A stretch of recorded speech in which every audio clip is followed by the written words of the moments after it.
A finance director in Singapore approved a $499,000 transfer after a Zoom call with his CEO. Police later said the executives were deepfakes, and the money was already moving into Hong Kong accounts. This wasn't malware. It wasn't a breached firewall. It was a person with real authority, convinced by a face and a voice that never existed.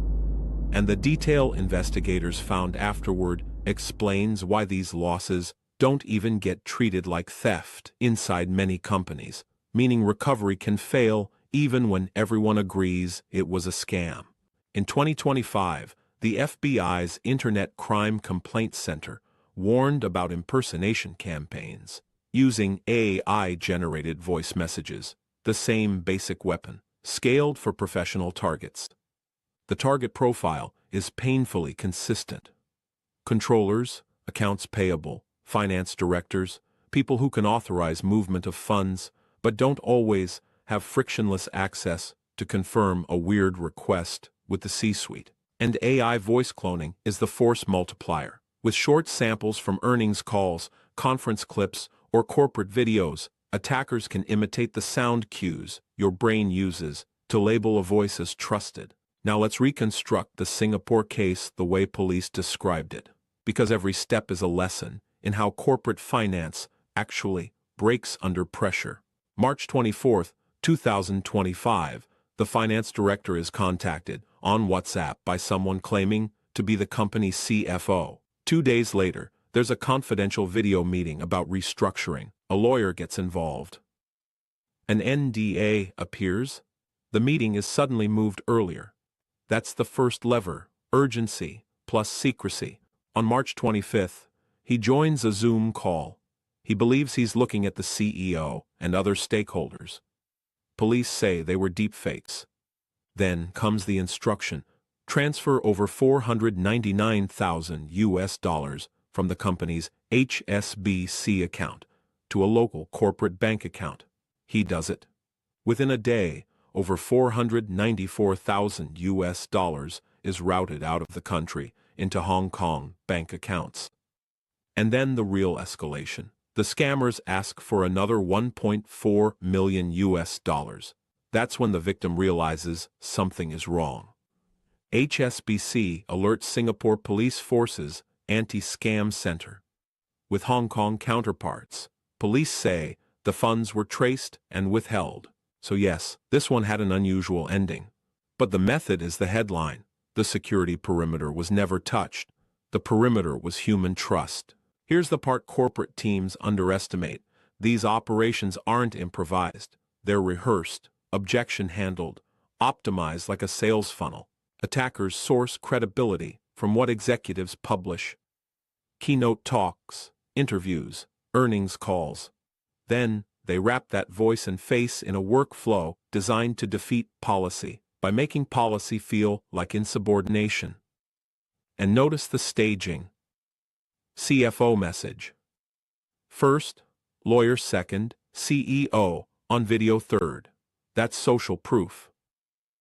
They're building a fake ecosystem around the request. This is why many victims don't publicize it.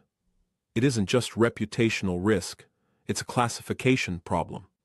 The transfer is executed by an authorized person using real credentials, following what looks like a legitimate business request.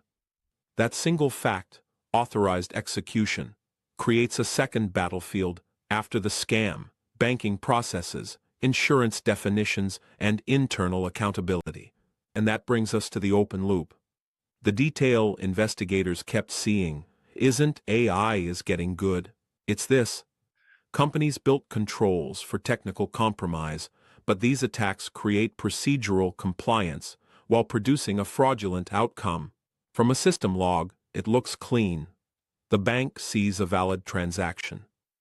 Auditors see a user with authority.